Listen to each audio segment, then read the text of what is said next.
Welcome to Tech Talk Nation, talking about the latest tech, industry news, and hot topics.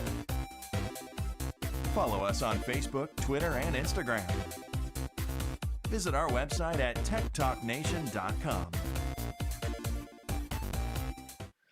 Good morning and welcome to Tech Talk Nation. I'm your host, Matt Fitzgerald, and today we have a wonderful show for you.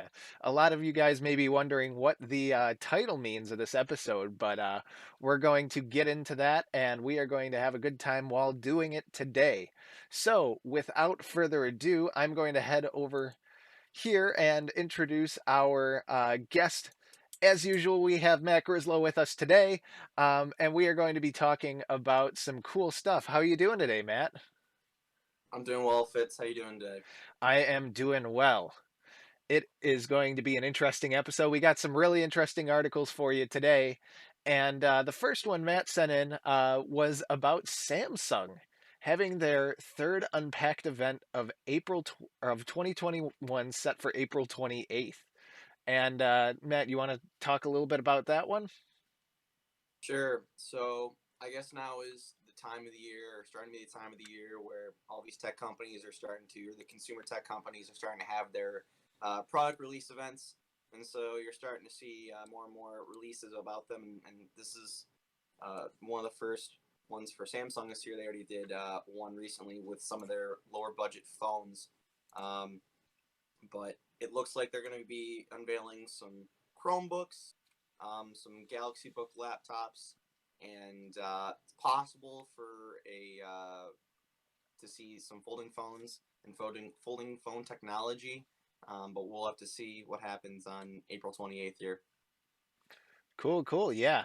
Definitely interested to see what's coming through for Samsung. I definitely will be interested to see what their Chromebooks are going to look like just because of the way that education has been trending right now and the pretty much everybody's getting a Chromebook.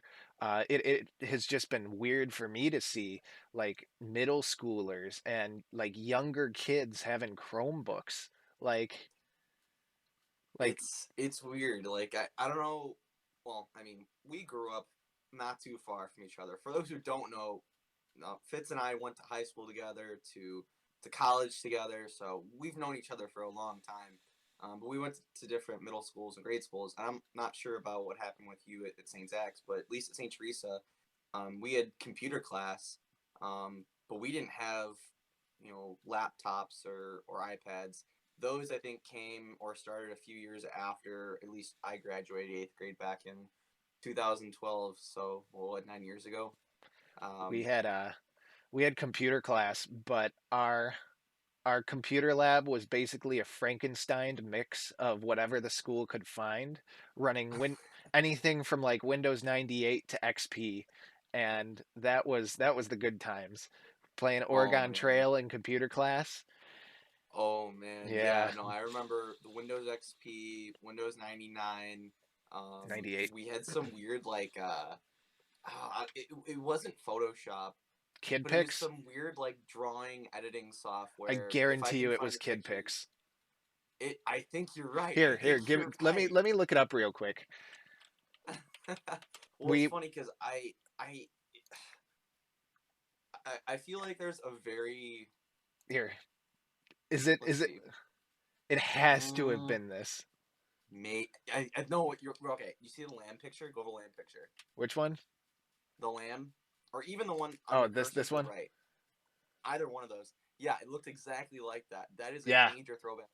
I guess I can only speak on my experience with computer class, but I think it's interesting to look back at the in school the generations of people. The generations. I mean, I'm talking about this as a 23-year-old, but you had the millennials before. What is it? The millennials and then Gen Z. I guess. I think I think it seems like they so. It's come up with a new millennials name and every single time. yeah. So I believe it's that. So millennials and Gen Zers are back to back, and then there's the Zoomers, right? Or I guess no, they are the Gen Zers. But anyway, you have the millennials and the Gen Zs, and it's interesting because I mean I haven't talked to a lot of people about uh, computer class or what they did for technology, for anyone that was born between the 80s and 90s. But I think starting really in the 90s or the mid 90s, you started getting those kids in these computer labs where they were starting to learn all about this like technology and doing Oregon Trail, cool pics, type to learn. If you did that, if you remember doing Yep. that, I remember I was talking to a coworker on Thursday because on my keyboard, for whatever reason, a lot of the time when we use Teams at work, I for whatever reason mistype sometimes, and I'll accidentally put a forward slash because the forward slash button is right above, or the key is right above the enter key. So sometimes I'll send that in a Teams message, and I'll have to go back and edit it out. But I made a joke about it last week with my coworker, and it fell flat, and that was kind of sad. But I didn't know if that was because the joke wasn't funny or if he didn't know what type to learn was. But what I'm getting here is that I think it's interesting because you go from this generation where they didn't grow up with technology. Like most of the millennials didn't grow up with smartphones; they didn't have them. Then you get to the late millennials where they started to get it, like us. They started to get it like when I say later, I mean the last few years, maybe the last 3-4 years of the millennials, right? They started growing up with computer labs, and they started seeing like the birth and the beginning of the internet, the Well, beginning of YouTube, all of that. it's not to Then you get say. the Zoomers, and they have iPads, they've got laptops in the class when they're younger, and they're starting to learn when they're 6, 7, 8 years old with all this crazy new technology, and it's just so interesting to see that dichotomy Right. there between the use cases and how technology has evolved and how kids are learning with technology earlier and earlier and earlier. Yeah, and that's not to say that people before the millennials or anything like that had computer technology. I mean, it was just available only in colleges or universities, or maybe even some very bigger high schools that had the funds to be able to support a computer lab. Um, but it's definitely one of those things I find interesting. As you're getting these people who are younger and younger and younger working with technology all day, that's going to be interesting to see, especially um, who like let's let's think about us for our matter. Like I got a laptop in college that I had with me for all day that I used for my classes. In high school, my what our sophomore year, we got iPads for the classroom. Yep. Yep. And it's an iPad, so it's like, okay, half the time you're doing like school related stuff and half the time you're using your iPad for doing leisure stuff like games, and people abuse the heck out of it.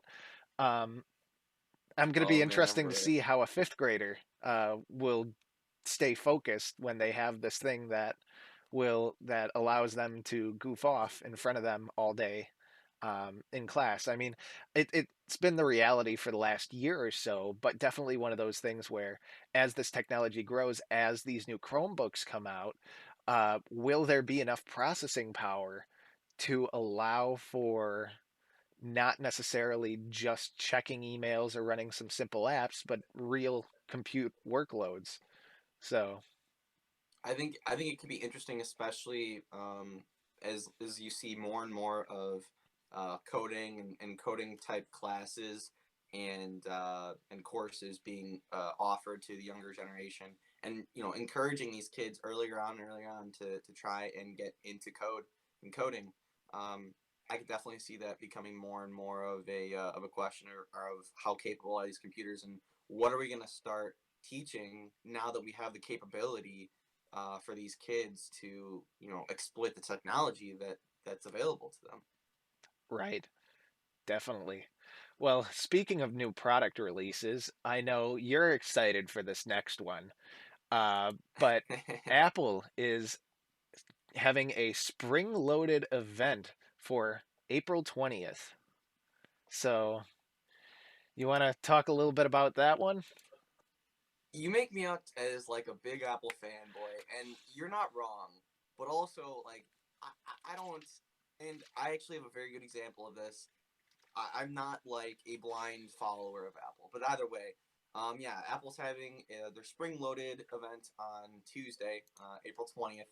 So just 8 days prior to Samsung's event, it's rumored that Apple's going to be dropping new iPads, specifically iPad Pros that have updated screens, at least for the 12.9-inch model. They're thinking, or they're expected to be releasing iPad Pro 12.9 inches with new mini LED technology.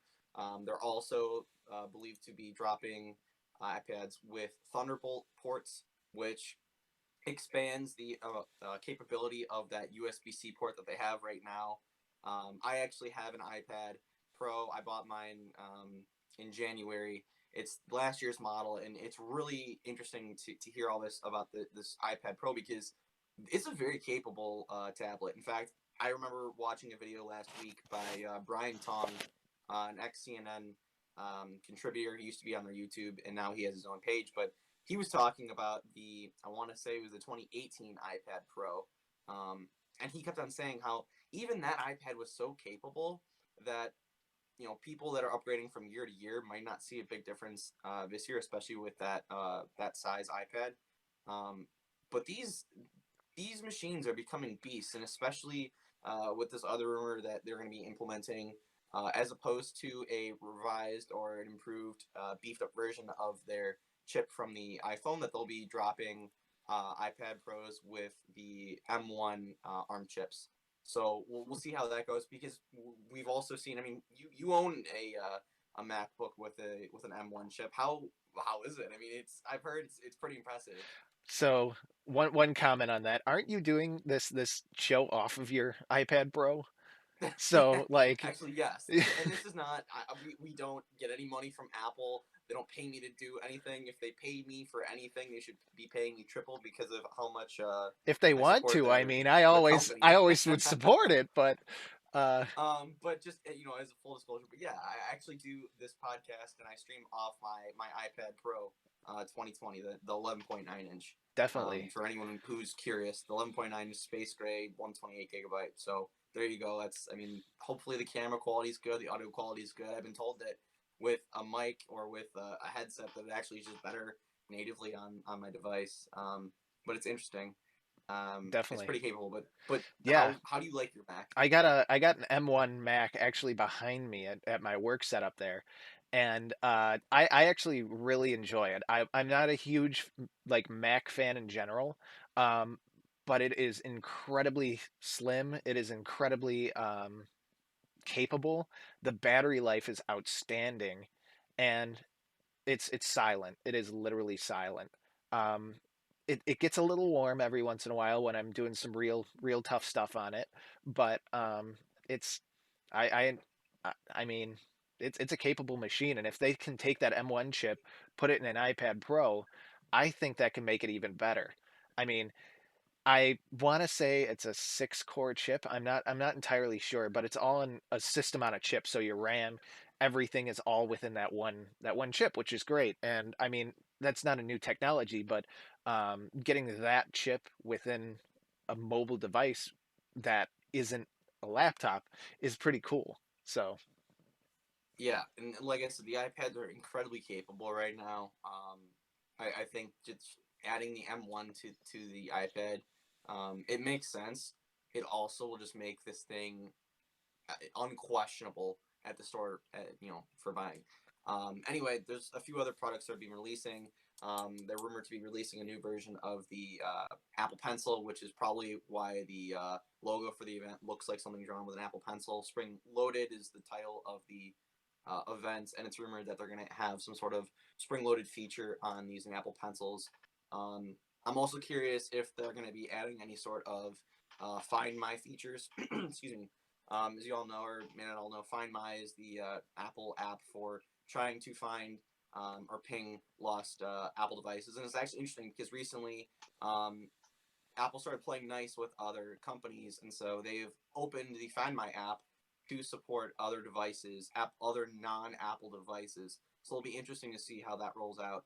But on the topic of Find My, they're actually rumored to be finally releasing their AirTags. These would be small little circular, I think metallic uh, tags that you could put on things, that you could put with things to make sure that you never lose them. They'd be integrated with the Find My ecosystem and the Apple ecosystem, but they would essentially be competing directly with Tile.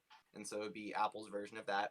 A few other things were to be unveiling new iPad minis, although the iPad mini line has been kind of neglected for a while. So we'll see what happens there. AirPods 3, updating those, making them, I think, look a little more like the AirPod Pros. So we'll see about that. The one that I would be disappointed for them to upgrade, although they really desperately need to, would be the Apple TV. The Apple TV, I believe, was last updated in 2017 with HDR and 4K support. Well, now you have all of these other devices that you can connect to, and other gaming devices that have things like 120 hertz. And these are things, and this is specifically something that Apple could add to their new Apple TV. Additionally, some sort of refresh of the Apple TV remote. One of my biggest gripes with my Apple TV is the remote. It's so slim. It's very nice. It's very minimalist. The only problem is it's so easy to lose that thing, and even just having, Find My integration with that would be phenomenal. And finally, there's possibility that they might be unveiling iOS 14.5, which is when I believe they're going to be starting to roll in a lot of the privacy features that companies like Facebook aren't really happy with, and I'm sure Google wouldn't be happy with either. Nonetheless, the event's going to be spring-loaded and jam-packed, and so we'll see on Tuesday what the company decides to unveil. There was something else there actually that I think I wanted to touch a little bit on. Apparently, I read an article this morning too. They may be releasing a new iMac. So Yeah, the colorful IMAX, right? yeah, basically like the iPad colored iMacs that you could use on a desktop. I'm not sure how I feel about that. I I, I want to say I'm 80% certain on this, but I believe they did stop selling the IMAX recently. Yep. Or at least they stopped um, production of the current ones that they had, and so they were just trying to purge the inventory that they have. And so yeah, I think it'd be really interesting to see if they would be updating those as well with the M1 chip. We're seeing this, really big push from Apple with their new, SoC system on chip with their M1 processor. So I'm really really excited to see what they end up doing with this event, what they end up doing with the iMac, possibilities with upgrading the MacBooks. This would be their first product event of the year. There have been a lot of rumors that they were going to have a March event that came and went, and again, rumors surfaced that they were going to have this spring event in April. But people were not really certain about it, just because they're going to have their big WWDC event in I believe June. I Um, think so, yeah. yeah, and so, which is typically a software event, but it's not atypical for them to have something like a computer release there. And actually, I believe that's where they did have the M1 kind of reveal last summer. I might be wrong with that one, but again, I it'd thought be it was really later in the interesting to year, see what but they do with this M1 chip. definitely, definitely. And if they can squeeze the amount of performance that I get on my Mac into an iPad Pro, that's going to be really revolutionary, honestly. So, Absolutely. kind of speaking about you mentioned the remote a little bit earlier. Um, One of the things that I wanted to highlight was about I saw this article this week about Logitech's smart remote. Logitech killed off the Harmony line of smart TV remotes. I'm not sure if a lot of people knew it existed per se, but basically what these remotes were is they were like smart remotes with a touch screen. I actually had one of these at home, and you could create actions that you could program the remote to do. So like if you wanted to watch a movie, you would click like watch a movie, and it would turn on the DVD player, the surround sound, and the TV, set the right inputs on the TV, set the right input on the DVD player, and click play. Like it did all of that stuff at once. And one of the things that's interesting is it kind of got killed off. And this article kind of goes into a little more detail about how they solved a problem that uh, wasn't really entirely needed, and especially with the way that smart TVs have been going and app controls and casting and all that stuff, there just is no longer a need for that specific technology anymore. So I'm not sure your thoughts on that one. Actually, it's funny that that you bring this up because I was actually looking at these remotes maybe 2 months ago, 3 months ago. I bought a brand new, well, it was last year's model, the LG C10 OLED TV, that 4K HDR monster. I love it. It's the 55-inch. Highly, highly recommend it. But I remember the one thing I shouldn't say. I know the one thing that I wasn't really thrilled with this brand new TV. Everything great. There's a lot of great things about it. The one thing I really don't like about it is the remote. The remote kind of it sucks. And so I had been looking at other different remotes that I could buy that would be compatible with my TV, and I was looking at their LG Harmony line of remotes. They ended up being way too expensive, and it didn't make any sense for me to buy them. And I just realized that I paid over $1,000 for this OLED TV. It makes no sense to buy another remote where the remote that I have is just fine. I have to just get used to it. Although LG, if you're watching this, you need to improve your remotes. I want to say that, and I didn't watch them, but they had some pressers for the brand new OLED TVs for this year. I want to say they fixed them a little bit and added like a Disney Plus button or whatever, but go the way of Roku, go the way of Chromecast, go the way of the Fire TV Stick. Use a smaller remote. No one wants these big, bulky remotes anymore. We don't need them. I pulled up a picture. Isn't this the one that you have? Yes, that Yeah. is the one that I have. And And it's really weird because oh, there's this like weird nub down here that just seems, it's it seems it's like a awkward. whale belly. It's oh, I hate it. I hate it. I hate it. I hate it. Yeah. I really can't say anything more than I really LG. I'm pleading with you. I'm begging you. I'm on my knees. Please move to a more slender, smaller, sleeker, um, more handable remote. I think the whole point of the flowy kind of design. I think two things. One, if you do put it upright, it sort of does look like a artistic take on the profile of that TV, my OLED TV. Although LG has that remote in all of their smart TV or the top of the line smart TV, 4K smart TV lines. Um, but the other thing too is I think they're also trying to go with a more ergonomic design, and I think it backfired just because it feels good in the hand. It's just way too freaking big with all the buttons you want to be able to hit. Again, with these other smart system remotes, they're so much more just handable. They're better in the hand. It's so much easier to navigate with them. Although I will say that LG does have a very good WebOS like smart TV system. The remote stinks, and so I Yeah. was hoping to get one of these Harmony line remotes, and I just said I just spent $1,500 on a TV. I'm not going to spend $200 or whatever it was on one of these remotes, and I guess I'm kind of thankful I didn't, just because it's probably not going to be supported, or their products are probably not going to be supported for long, and so I'm glad that I held off on that. Yeah, definitely. And the other thing that's interesting about this too is people in this article are just saying like they weren't staying relevant with the current times. Like, yeah, the remote had like an LCD screen on it, but did it really have any of the controls that it needed for these smarter TVs? Was it able to actually interact with them? And some of these manufacturers also are using proprietary protocols and certain ways that they're interfacing with the TV itself. So that throws a wrench for them creating a product that works with everything. So it's Yeah, just no, definitely interesting to see. no, I agree with you, and actually, you made a very good point.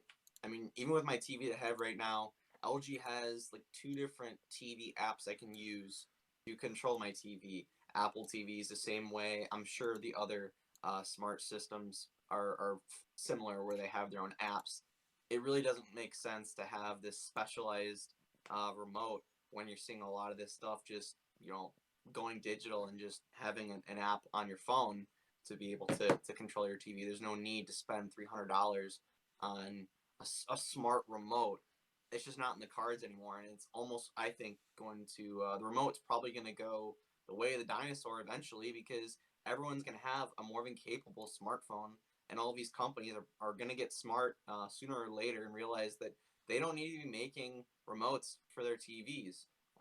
The Comcast app is phenomenal. They have a remote with that, and it's paired with their entire TV guide system and their on-demand system, and it's an all-in-one app. I don't know why more companies and more TV manufacturers aren't just exclusively doing this, knowing full well that their customer base is more than likely going to have a more than capable phone that can run an app that would replace the remote. Right, right. Well, speaking of remotes, or actually lack thereof, the next article that we're going to talk about a little bit is Domino's. They're testing a self-driving delivery car in Houston.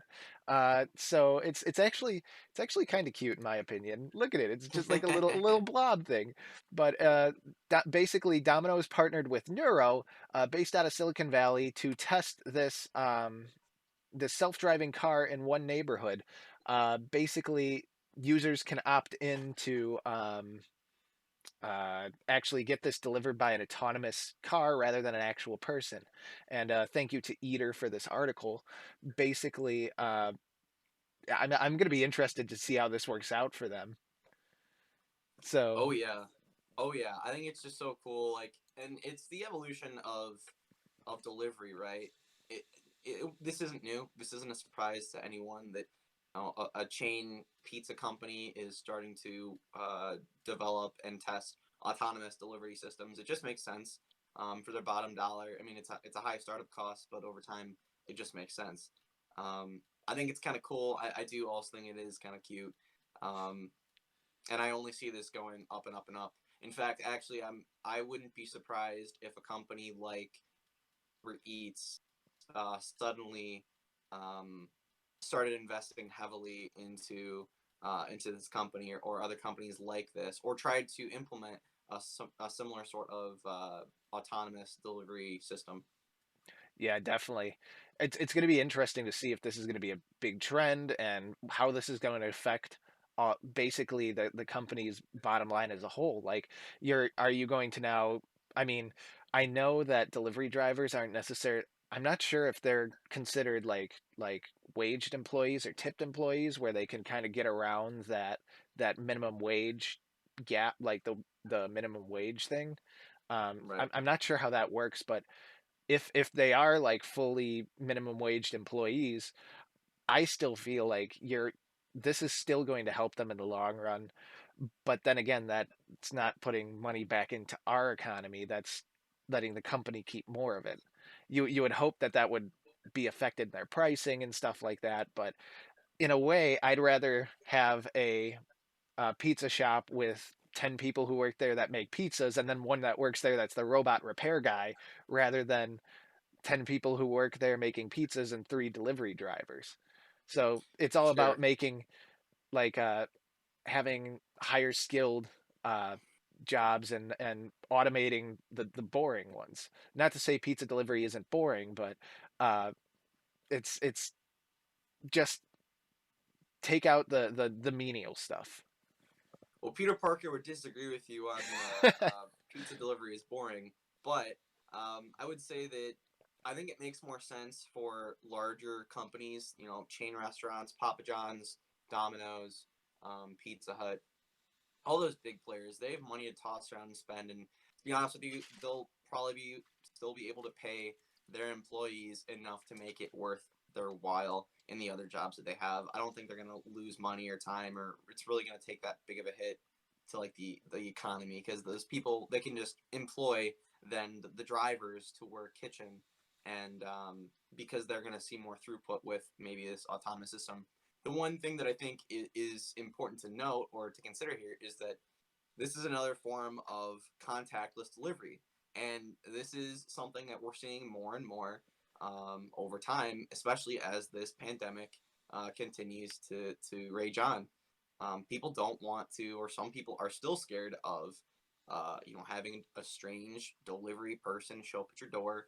Who, unfortunately, in this day and age, people are freaked out about their safety, their health. They don't know whether or not that person that's coming to deliver them food could potentially, get them sick, which could lead to a big chain of events. Having a small little family outbreak, or and they have lasting impacts. COVID has lasting impacts, right? So, um, I think this is a great way to, uh, during the pandemic, try and encourage people to order, make it safe for people, and ultimately, obviously, help the company's bottom dollar. Um, I'm not trying to advocate for big pizza here, but Big pizza. this is not a surprise. It's not a surprise that delivery is now going the means of autonomy, and this isn't the only, I don't want to say menial job, but you know uh, the lesser paying job that we haven't seen trying to be automated before. In fact, I believe Domino's has tried this before, at least in Australia, um, in the past few years. It just didn't work. But I'm sure now there's more of a push within the company to try and automate any jobs they can, especially for those instances where their workers are sick, where their drivers can't come to work. What happens there where you're short staffed? Well, now you have a robot to do what you need to get done, deliver those pizzas. Right, right. Well, speaking of bottom lines, we're going to move on to the next article here from TechCrunch. Basically about Squarespace filing for direct listing on the New York Stock Exchange. Basically, they are filing to trade under the ticker symbol SQSP. And long story short, they made a lot of money, and their revenue grew 28% in 2020.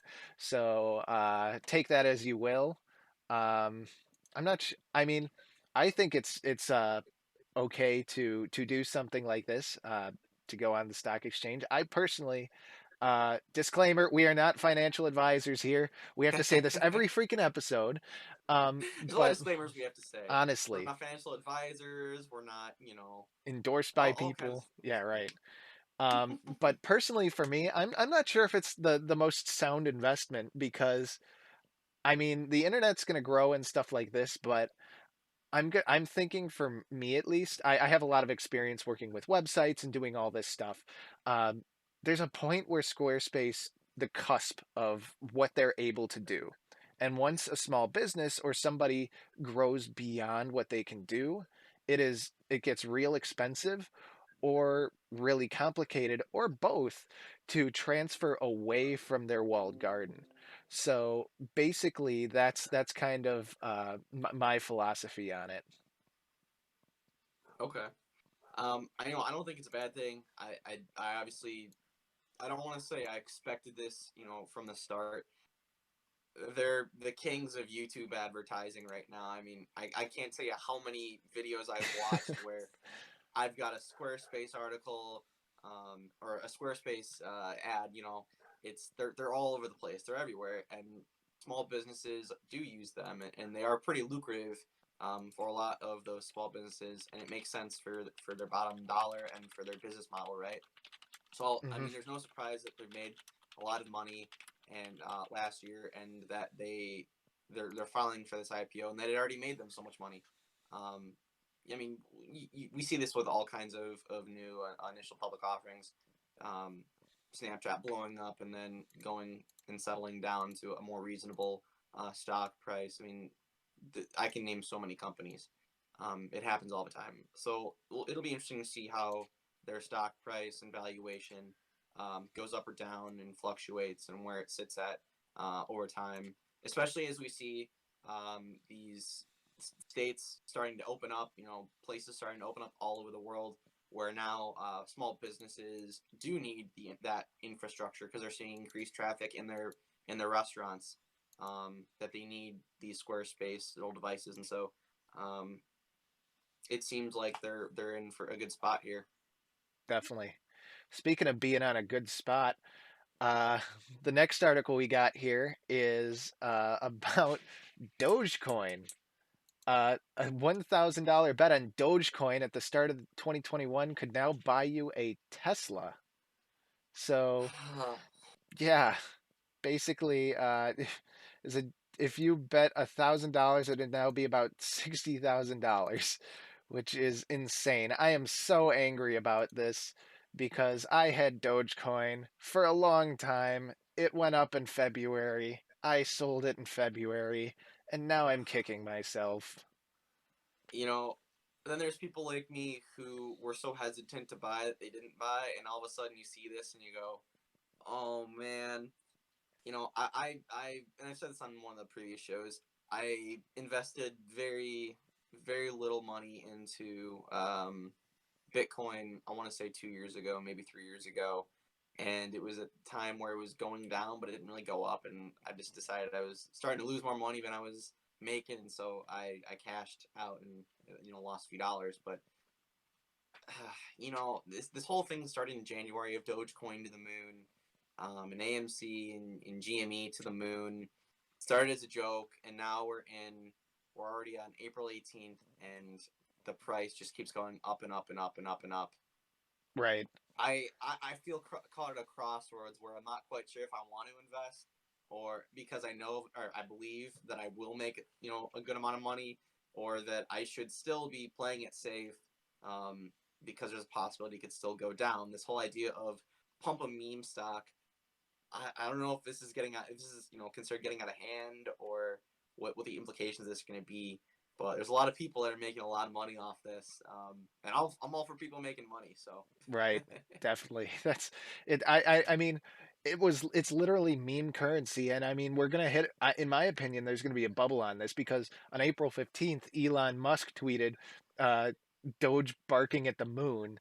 And like, just because of the way the internet works, apparently that just drove the value of Dogecoin just straight through the roof.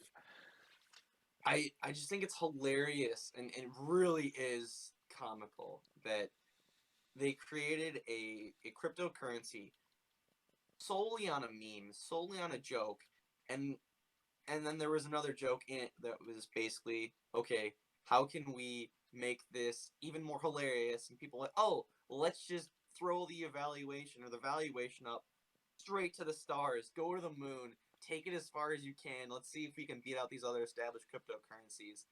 I don't know. At the beginning of the year, if you came up to me and said, "What do you think about Dogecoin?" I knew it was a cryptocurrency at the time, but I wouldn't have given you any credibility about increased valuation of anything more than a cent. And now looking back, I mean, I mean, hindsight's 2020, right? right. I mean, it's almost what, 35 cents a Dogecoin? Like that is Yes. value that, I mean, I'm all for like money is fake in general. Like there's no asset backing it. But in this, I consider this more fake than the government stuff because it's like, number one, yes, you have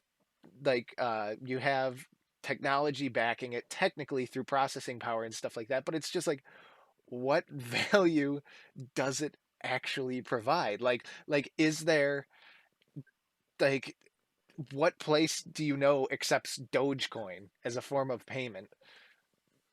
I mean, really, right now, Dogecoin is more of a stock in terms that it has value and you can sell it and get money, from that sell, but it doesn't have applicable uses. Yeah, you're right. You can't go to 7-Eleven and pay for a Slurpee in Dogecoin. You can't go buy a Tesla in Dogecoin, but you can buy a Tesla with Bitcoin. So, it's very possible that if Dogecoin actually does hold its valuation as high as it needs to be, and only just keeps going up, um, it's very possible that we'll see companies start accepting Dogecoin. I wouldn't hold your breath on that one, but just saying, just to put it out there, just so I can say possibly in a year, but I said it first.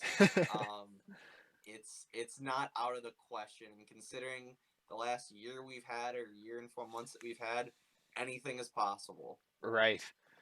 And here's another thing that about anything is possible. Switching over to the obligatory NFT articles here. Edward Snowden's one and only NFT so far sold for, in this quote by Mashable, a bonkers $5 million. It sold for what is it? It sold for over $5 million, or 2,224 Ethereum at auction. I'm not entirely sure what the NFT was in general. I think it was his interview, and So, well, I mean, you can go ahead. yeah, I'm just not sure. And I mean, I think the high price tag was mostly to make a statement, but I don't know. So the NFT is a mural of Edward Snowden, and the mural is pieced together of court filings from, Mm. I believe it's his 2013 court ruling. And Oh so yeah, there's I court see it. documents There's that here. they make up like a picture of him. Actually, if you go Yeah, to it's the it's first tweet in there, it's this thing you can right see here. that you can see it. Yeah, it's a little like attempt of a um you could kind of make out a face right here. But yeah, Yeah. interesting. So that sold for $5 million.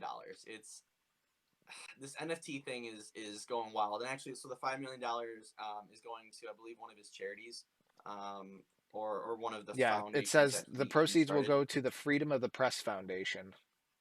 Yep, that's very much Edward Snowden, right?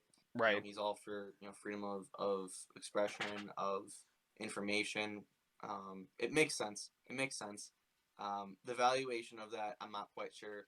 I'm more than certain that the valuation is based off of a name, the whole scandal behind him leaking all the documents, and the whole situation surrounding it. So we'll see if this piece holds that valuation over time, and holds that price. But I don't think so. I really don't Yeah, think I so. think I think it was more so for uh to make a donation for the foundation. Speaking of things holding value, the next article we got here is about something a little more fun, in my opinion. Tops. They are releasing official NFT baseball cards on April 20th, on Tuesday. So, long story short, they are just basically creating non physical cards now. And I'm kind of bummed because in this article they say the first 100,000 people who signed up for their like email list um, is would have gotten some free cards, and I'm kind of bummed I didn't see this a little earlier because it was all full by the time I got there. Hmm. But uh, yeah, It's this is interesting. it's. I mean, we definitely touched on this. At least I know that I thought I touched on this when we started talking about NFTs a month or so ago, and it just makes sense, right? These physical trading cards, these physical items now having a sort of virtual backing and a virtual iteration of it. It just makes sense, Yep. and you're now seeing it play out in real life. And the interesting thing is, though, they're selling two packs here. They got 50,000 packs containing six cards for $5 a piece, and then 24,000 premium packs with 45 cards for $100. So that's kind of like Yeah. set to be sold in their first like wave of this. Hmm. Yeah, I want to say some of those exclusive packs do have and and it's so weird to think about this, but they have signed cards. Um, so it's really interesting just to see the sentiment of people moving forward with NFTs about how they treat these things that they're moving over to NFTs. You see Pokemon cards, NFTs, the fake Pokemon card NFTs, Edward Snowden, the mural, now signed cards. Again, Right. I just have a hard time. I just have a hard time believing that people want a scanned or a digital copy of a signature. At least for me, the whole point of a signature or an autograph is that it's physical. You have it. You can see it. This You yeah, went to somewhere to get it this signed. You person went to the touched this person's piece of event. paper. Yeah. Exactly. I mean, well, when we were in high school, we went to an event out in Utah, Salt Lake City, Utah, and you and I got Jane Goodall's signature. I actually have mine in my apartment here. It's one of the few things that traveled with me, at every place that I lived in college dorms, the fraternity house, all of my apartments, and now his current apartment. But it's that I hold that so near and dear just because there is an experience based around it, and I got to meet that person. It just the experience changes when all of a sudden you're getting a digital version of it. You didn't get to go meet the person. You don't have a physical copy of it. Yeah, you can pull it up anytime you want when you have your wallet open, and I suppose you could travel with it, right? So you can technically always have it with you. Um, I'm a very physical, tangible, like I gotta see it, have it, feel it, story Right. behind it type of thing when it comes to these. So it just doesn't do it for me, especially for that. Another thing that I'm going to speculate a little bit on this entire drop here is, and I wonder if this happened with their email list. I wonder about scalpers. I wonder about people who spam email addresses into that list to get to maybe just take all 100,000 cards. I mean, I hope that didn't happen, but you wonder, is there going to be somebody who buys all 50,000 of those packs for $5? They now own the entirety of that market pretty much. So Hmm. is that something that will happen, and will that drive prices up?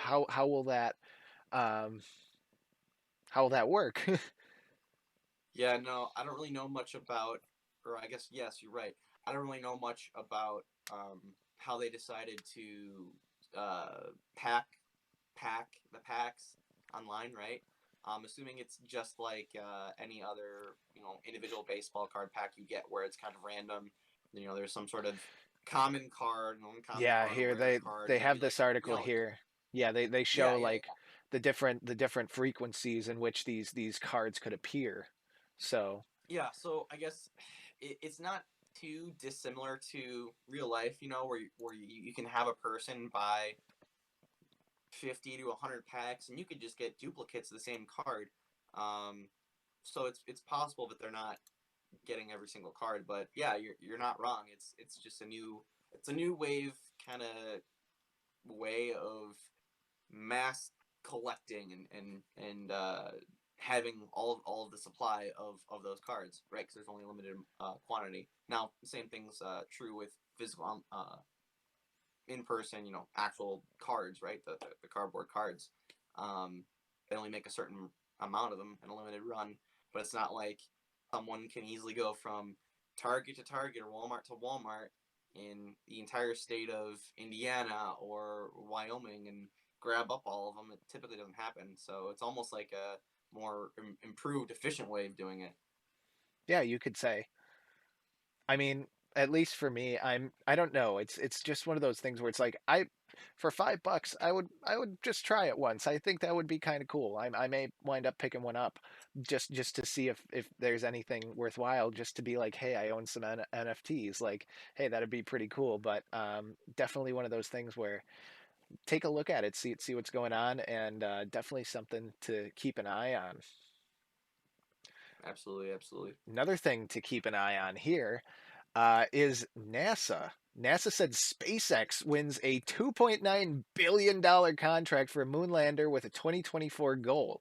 I was actually watching a couple videos on this in general, and long story short, what SpaceX wants to wind up doing is they want to land their Starship prototype on the moon. So basically, use the moon as the where they land the starship, which is crazy just to think about how that thing is like how that system works in general. Correct me if I'm wrong, but I believe the other bid that the government was considering, or NASA was considering, was Blue Origin, or a bid Yeah, the kind of brought together by Jeff Bezos, which this is a huge bit in the eye kind of moment for Bezos, especially because he just announced this year that he's stepping down as CEO of Amazon to focus on Blue Origin and try and get his space company, his space travel company, up and going. And so to see that the Elon beat him to the punch, I think is kind of it's both hilarious because he had just announced he's focusing on space, and so to get the contract over Bezos is hilarious, but also just because um, this is a huge also win for SpaceX, right? They're trying their best right now, and they're really doing a damn good job of it to kind of own the American or U.S. based space industry, getting Hmm. contracts already for space travel for U.S. astronauts to go to the space station, trying to get their big rocket going. Well, It's a big win for SpaceX. the most interesting thing for me, at least, just in NASA's decision making, is there was a really good video by Scott Manley on YouTube, and if you're not subscribed to him, highly encourage it. Wonderful, like knows everything about space, in my opinion. But what he did in his last video is he actually put all three landers side by side to just show the size of them. And this was the image that he found. uh, Basically, it just shows how Starship just towers over the national team and the Dynetics uh, uh, challengers here for this prize money. Like look at that. That is huge in comparison to the two of these. I'm not sure if this is exactly to scale, but I'm sure it's a lot more representative of the true size of everything. So, I mean, that's pretty cool in my opinion. I'm just excited for more moon stuff.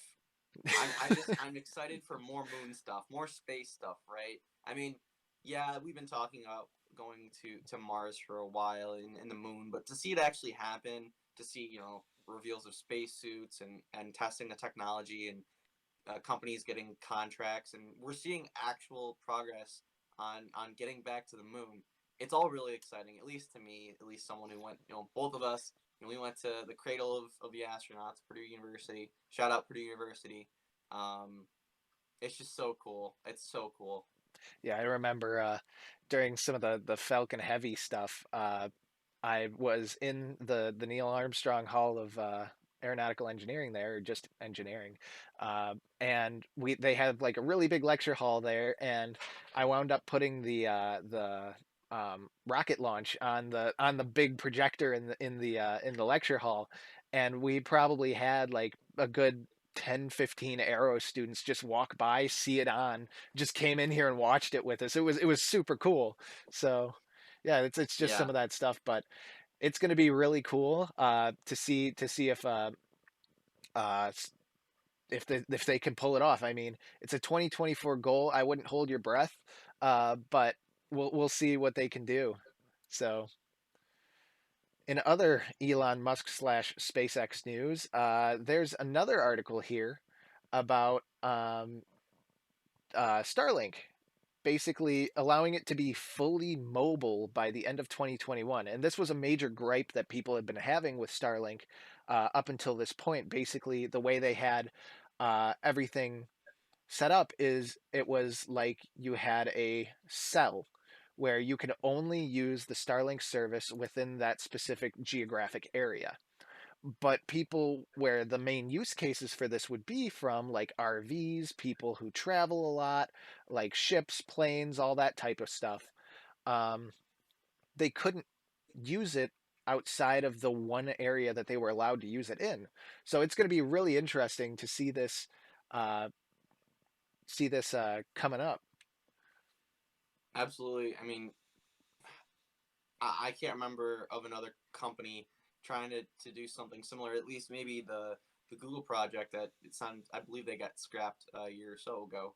Um, it's just really exciting to see that we're finally going to be getting some sort of consumer product for these type of use cases where you need internet in places you can't get it, especially exactly like what you're saying, cruises and mobile um, folks and mobile homes and stuff, to still be able to be connected in the most remote areas. Um, it's a 21st century problem that requires a 21st century solution, and I'm glad that it's only 21 years into this 21st century that we're getting this technology, and it makes sense, right? To be connected to wherever you are, as the world is more and more connected. Um, it just makes sense to be able to have those applications and those travel situations, and so it's exciting to see that this technology is going to be rolling out in mass amounts towards the end of this year. Hmm. Definitely. It's going to be interesting to see, and hopefully when it becomes viable to the masses, and you can have this with reliable service, it would be wonderful that we could bring internet to all the people in rural areas that aren't able to get good speeds. So, Right.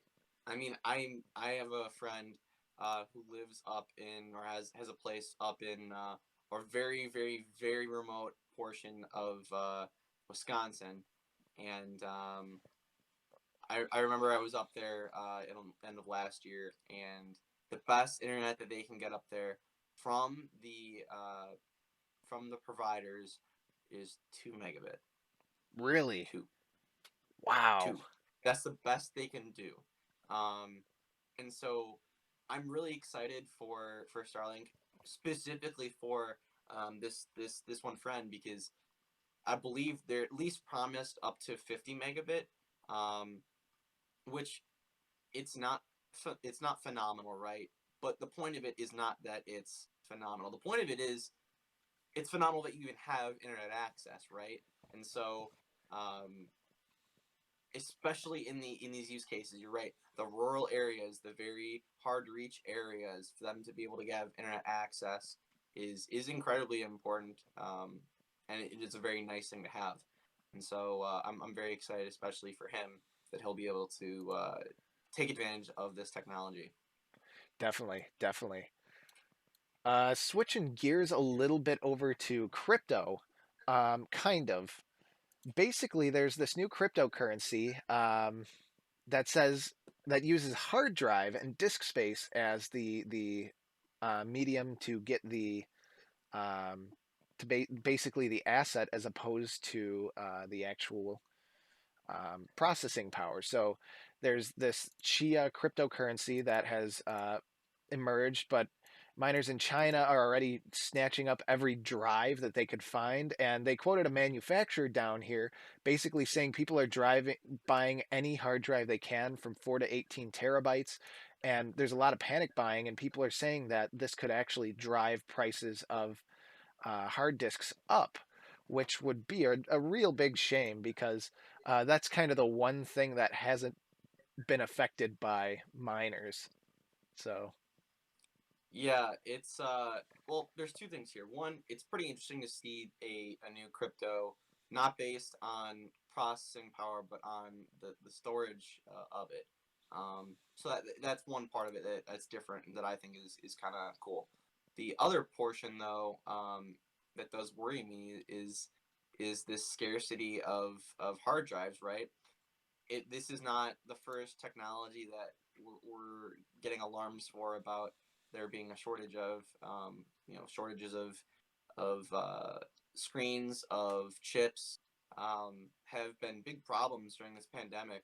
And so if there is a sort of continued big grab for SSDs and for hard drives, it's going to be a pretty big problem in the computer and computing industries, um, for people to get their hands on things and components. And yeah, that's a big it's problem. You don't want that to happen, right? I mean, especially it's one it's of the central things we need for a computer. exactly, and it's one of those things too, where it's like graphics cards where people are doing traditional mining. Like, yeah, they're nice to have, but they aren't like essential for a computer to run.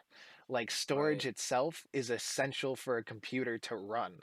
Uh, right. it is definitely one of those things where, like, all the graphics cards and stuff like that that are currently out there are getting absolutely destroyed by scalpers and miners that are just picking it up, because with the new architectures by Nvidia, it is profitable to mine.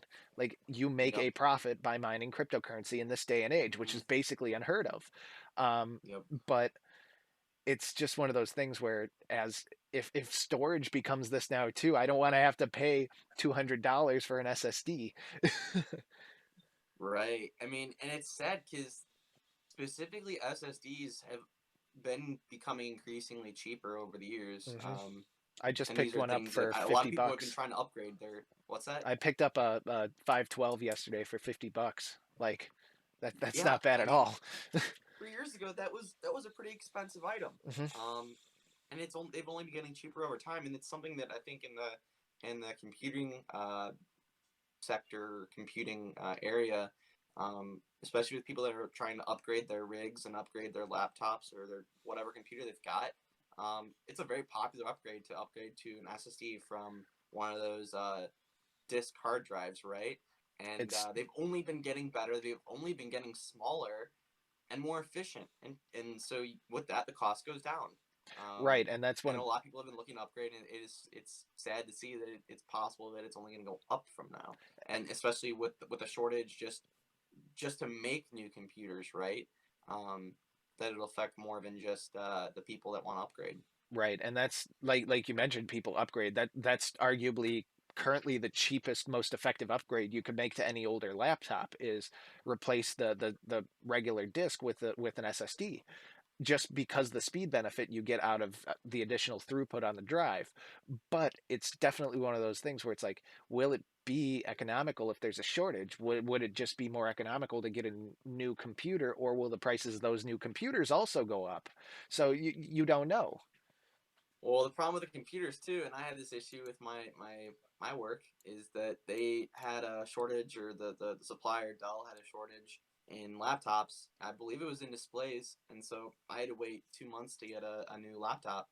I can only imagine, the delay. If not only was it the screen, but also the processor and also the SSD. Right, you go from a lead time of a month to 2 months to 4 to 6, maybe eight To months. yes.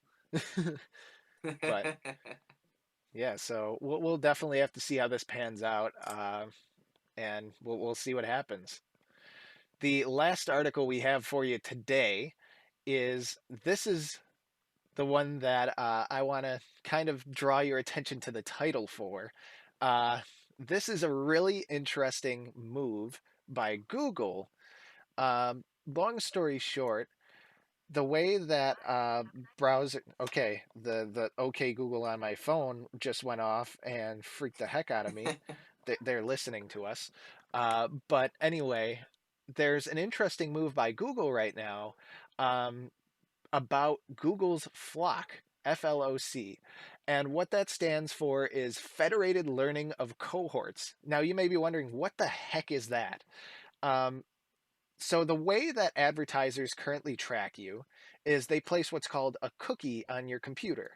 When you visit a website, your browser automatically downloads a cookie. What that does is that can either store information that you're logged into the website, or it could track your movements on the page. It could do all sorts of different stuff. Now, what Google is doing is basically with this new FloC system, they want to use the browser itself to look at your history, your browsing history, to actually move you into a cohort of people who have similar interests as you and then target ads based on that. Now, I'm not entirely sure if I'm getting the full story of this because I'm a nerd. I'm a tech nerd. I see it from a very different perspective than a lot of people do. But from what I've been seeing, there's a lot of problems with this. And a lot of other companies obviously think that's the same way because Brave, Vivaldi, Edge, and Mozilla, all people who make different web browsers, have basically said no to this. Like, we are not doing this. And there's another funny bit in this article here. Um, he said, I'd ask Apple about this, but it's not difficult to guess what their answer would be. so, uh, so yeah, it's definitely going to be interesting to see. But basically, what Google wants to do is instead of like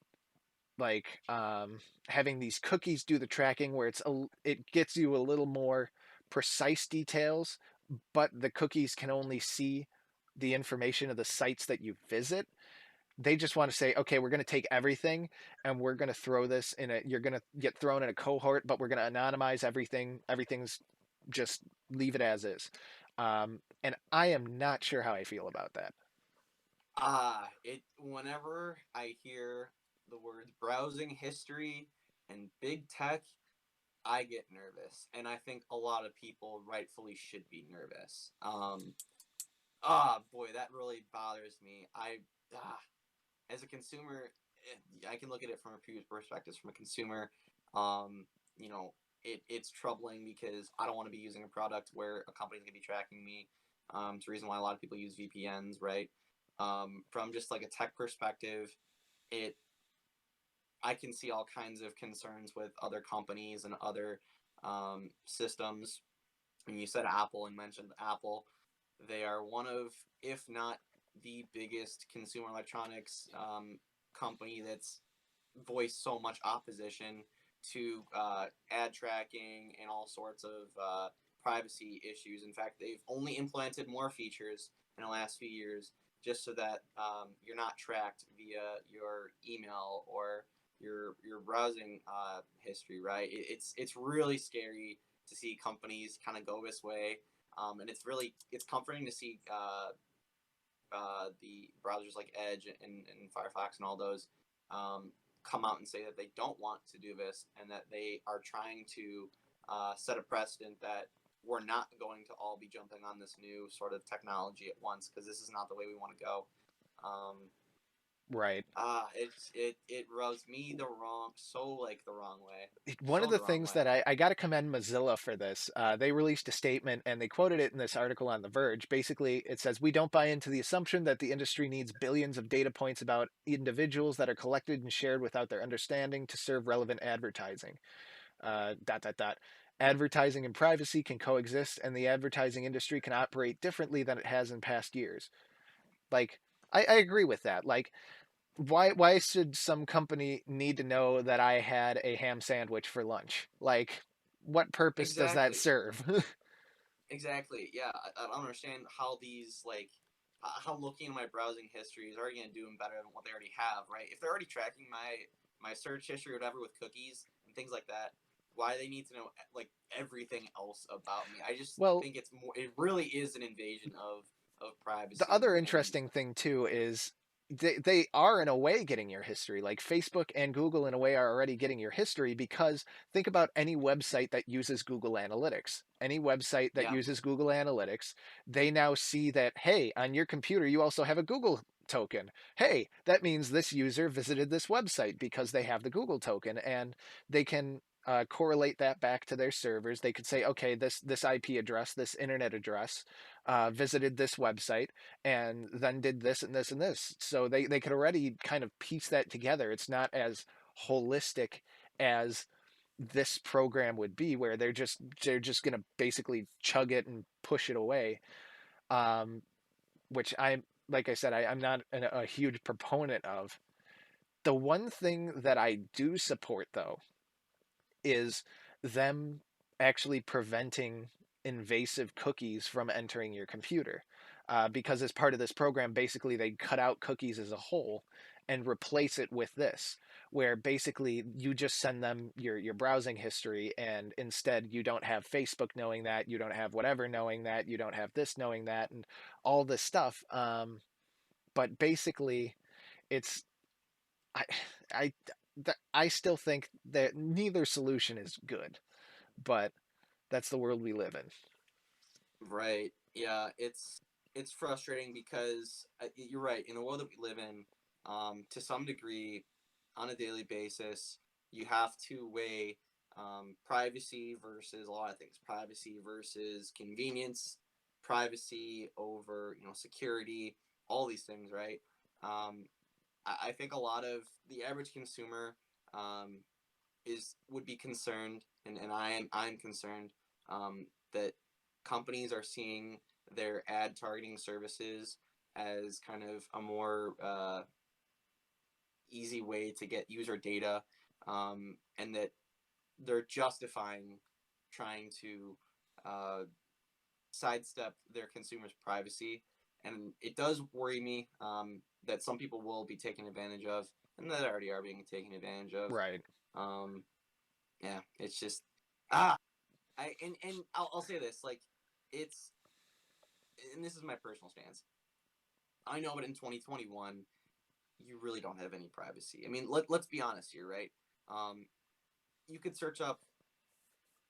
I don't want to say my name, but you can search up most people, right? They'll have at least one or two social media accounts.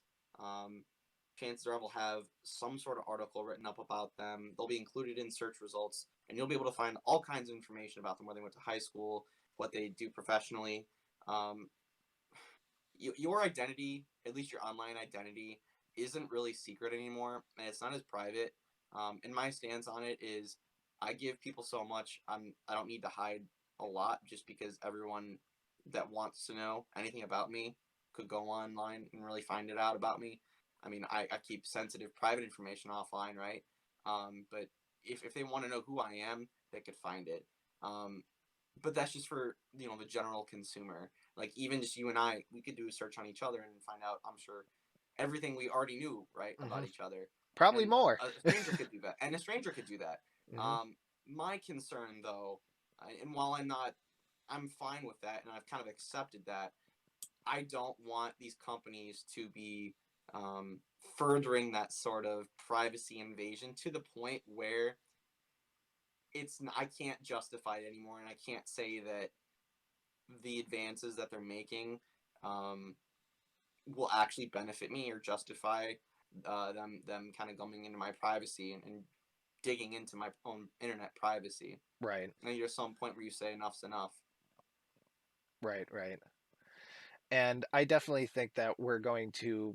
I'm gonna have to watch this story with great interest, and we're gonna have to see where this actually goes, because I would really like to not see this happen.